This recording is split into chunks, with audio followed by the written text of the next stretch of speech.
Hello, everybody. We are again back on deck with another interesting interview.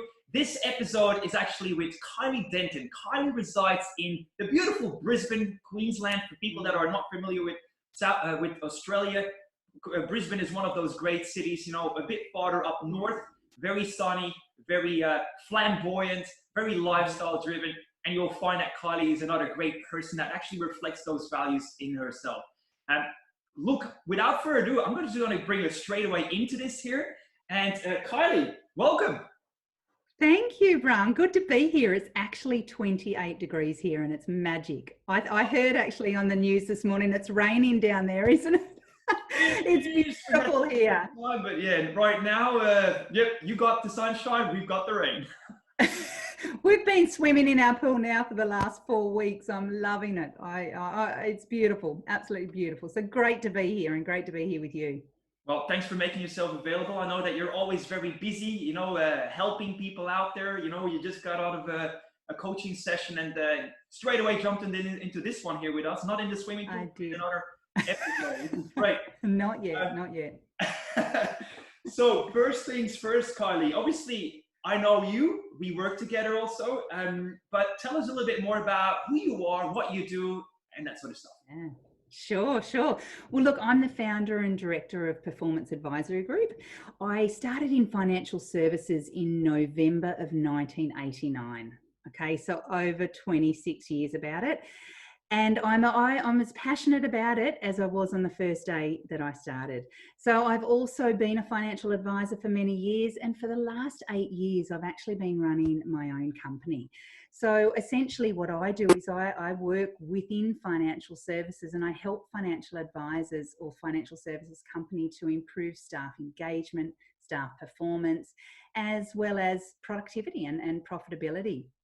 And I do this through 2 programs. The first program I do it through is leadership. So really helping leaders to be better leaders. And we all know that if we want a great business, we have to have great people. Okay, so really helping leaders to manage and lead people in order to perform. And the second part of what I do is helping financial advisors to be able to have really great, meaningful conversations with their clients. In order for them to be able to create a great customer experience, but also to be able to help clients in needs that maybe the client never knew that they had previously, which in turn, provides a great customer experience, but also helps financial planners to convert more and grow their business. That's great. Get results. That's it. Get results. A very important thing. Yeah, we all want them. You mentioned an interesting thing. So 26 years, you said, or 24 years? It's probably a little bit over, since 1989. So I kind of stopped at 26 and that's it. I'm saying over 26 from now on. I feel old, but I'm passionate about it and I love it. And I don't think I'm going to go anywhere else now. That's great. And so 8 years ago, you decided to take the plunge, so to speak, and start up your own firm. What necessitated you to it, or what kind of led you to doing that? Oh my gosh. Okay. I'll keep it short, but essentially I was pregnant with our second child and I separated from my husband and I went, why don't I start a business? And everyone went, what? What? And I was like, well, why not? Why not? I didn't want to pop the children in daycare and I thought this is an opportunity. I was going to be on maternity leave anyway. The large corporate that I was working for said, you can start a business, that's fine, as long as there's no conflict of interest. I ended up starting the business and that was it. I never ended up going back. The business was so successful that I never needed to go back. And I do not regret it for the life of me. It's been the best thing that I could do. I work very long hours, but I have great flexibility and that means that I get to spend so much more time with my kids. And that was the whole purpose of it as well. Bet you didn't expect that. Well, in a way, I'm not surprised to hear this. I think a lot of the things that people get attracted to as business owners is that freedom, that flexibility, being able to call your own shots and manage your own diary. And I think as long as you work for a corporate, it's very well defined. Here is where you start, this is where you end, and you will also expect to do the extras. You got the perks, yes, but I'm so pleased to hear that you took the plunge, Yeah. took the leap of faith, and Yeah.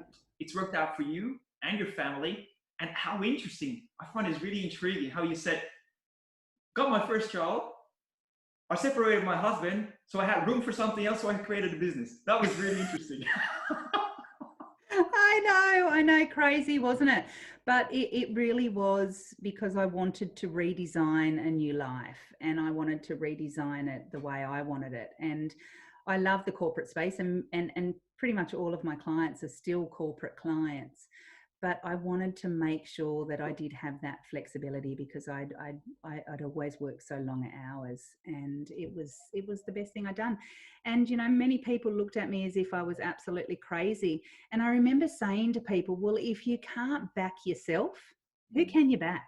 You know what I mean? Like, if you cannot back yourself, then who else? So I was like, I believe in myself. I know I could do this. I was passionate about it, had heaps of experience, and here we are 8 years later.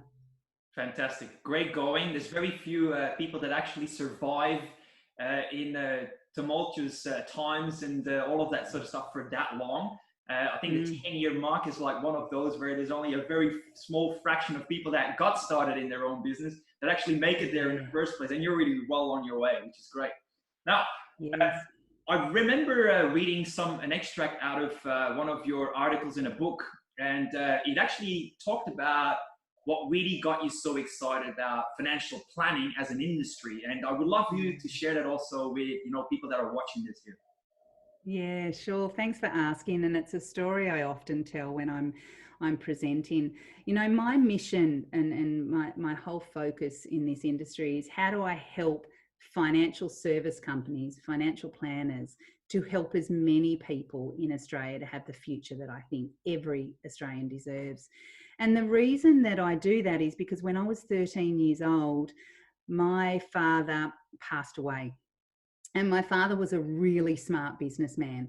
And back in the late 70s, he actually had, and you might not remember them because I know you don't have as long a career in financial services as what I do. But they used to be the old life agents, and they'd knock on your door and they'd sell you life insurance. Well, my dad actually took the life insurance. And I'm one of 7 brothers and sisters. Okay, so there's a lot of us. And what that meant is that when my father passed away, we had enough money to pay off the mortgage. It allowed my mum to take some time off and to grieve. And it allowed us kids to stay in the house that my father had built for us, and had literally built for us as well. Now, it didn't make us millionaires, but what it did do was allowed us that peace of mind.